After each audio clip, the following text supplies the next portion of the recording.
Hi, welcome to our channel. உங்கள் வீட்டில் இட்லி மாவு தோசை மாவு இல்லையா? பூரி சப்பாத்தி போட வெறுப்பாக இருக்கா? வேறு எதுவுமே செய்ய பிடிக்கலையா? ஒரு தடவை இந்த வெண்பொங்கலை செஞ்சு பாருங்கள். டேஸ்ட்டு செம்மையாக இருக்கும்.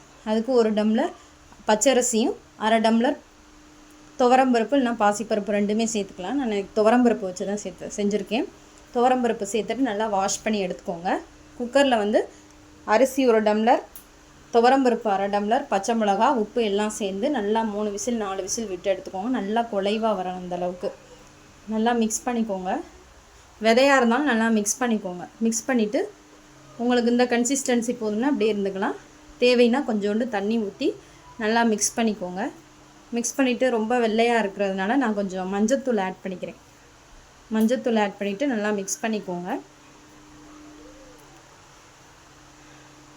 அந்த மாதிரி சிம்பிளான வீடியோஸ் நிறையா போடுறேன். ஆனால் எல்லோரும் பார்க்குறீங்க, சேனலை சப்ஸ்கிரைப் பண்ணவே மாட்டேங்கிறீங்க. கொஞ்சம் சப்ஸ்கிரைப் பண்ணிங்கன்னா நீங்களும் சந்தோஷமாக இருக்கலாம், நானும் சந்தோஷமாக இருக்கலாம்.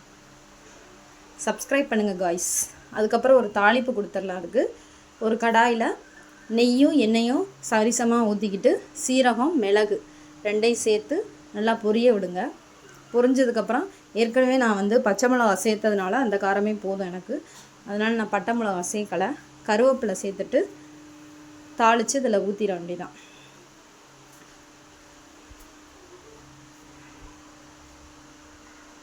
தாளித்து ஊற்றிட்டு நல்லா மிக்ஸ் பண்ணி இறக்குனீங்கன்னா சுட சுட வெண்பொங்கல் கமகமக்க ரெடி. ஐயர் வீட்டு வெண்பொங்கலே தோற்று போயிடும் இதை வச்சிங்கன்னா. அந்தளவுக்கு வீடே கமகமன்னு இருக்கும்.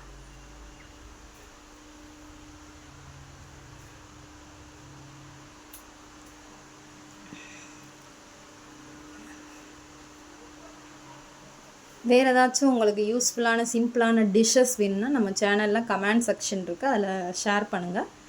அடுத்த வீடியோவில் சந்திப்போம். பாய்.